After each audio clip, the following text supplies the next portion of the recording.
कम बुद्धि वाला आदमी। यह कहानी एक छोटे से गांव की है जहां सभी लोग मिलजुल कर रहते थे।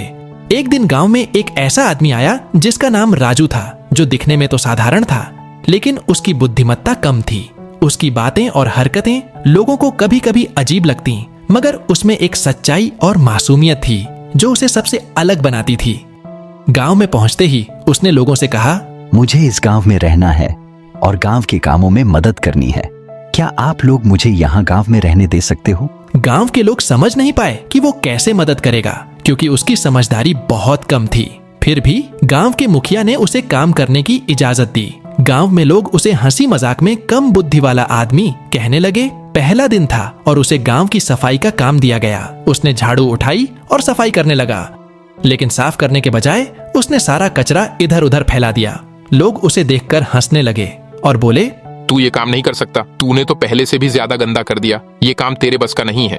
राजू मुस्कुराया और बोला, मुझे सिखाओ, मैं सीख जाऊंगा और आपको अगली बार इससे भी अच्छी तरह से काम करके दिखाऊंगा। अगले दिन उसे खेत में काम करने के लिए भेजा गया। गांव के लोग उसे देखकर बोले, ये काम थोड़ा मुश्किल है, शायद तू इसे नहीं कर पाएगा। फिर राजू ने मुस्कुराते हुए कहा, मैं कोशिश तो करूंगा, तभी तो मैं काम सीख पाऊंगा और आप जैसा समझदार बन पाऊंगा। उसने मेहनत से खेत में काम किया, मगर कई बार गलती की और चीजों को उल्टा कर दिया। लोग फिर हंसने लगे, लेकिन वो बिना कुछ कहे अपनी गलती सुधारने की कोशिश करता रहा। धीरे धीरे गांव के लोग उससे परेशान होने लगे। एक दिन गांव में त्योहार मनाया जा रहा था और हर कोई तैयारियों में जुटा था। राजू ने भी अपने तरीके से मदद करने की कोशिश की, लेकिन वह गांव वालों की ढंग से मदद नहीं कर पाया। तब गांव वालों ने उसे गुस्से से डांट दिया और राजू उदास हो गया। रात को सभी गांव वाले एक साथ इकट्ठे होकर त्योहार मना रहे थे। सब खुशी में मग्न थे और सभी त्योहार मनाकर अपने अपने घर लौट जाते हैं और सो जाते हैं। पर राजू गांव में एक किनारे बैठा उदास था। वह यही सोच रहा था कि वह कब गांव वालों के काम आएगा, कब गांव वाले उसे अच्छा कहेंगे। तभी गांव में चोर आ जाते हैं और वह कुछ घरों से सामान भी चोरी कर लेते हैं। वही उदास बैठा राजू उन चोरों को देख लेता है और जोर जोर से चिल्लाने लगता है, उठो गांव वालों, उठो, जल्दी बाहर आओ। गांव वाले उसकी आवाज सुनते हैं और सोचते हैं कि अब राजू इतनी रात को क्यों चिल्ला रहा है, हमारी तो नींद ही खराब कर दी, ये आदमी तो हमें चैन से सोने भी नहीं देता।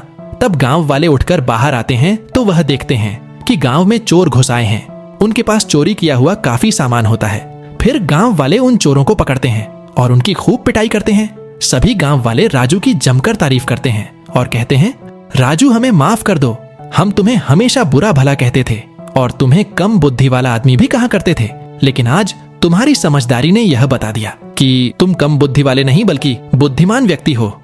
राजू गांव वालों की यह बात सुनकर बेहद खुश हुआ, मानो उसकी खुशी का कोई ठिकाना ही नहीं था। इस तरह राजू ने गांव के लोगों का दिल जीत लिया। उसने सबको यह सिखाया कि कभी भी किसी इंसान की पहचान उसकी समझदारी से नहीं बल्कि उसके मेहनत और सच्चाई से होती है।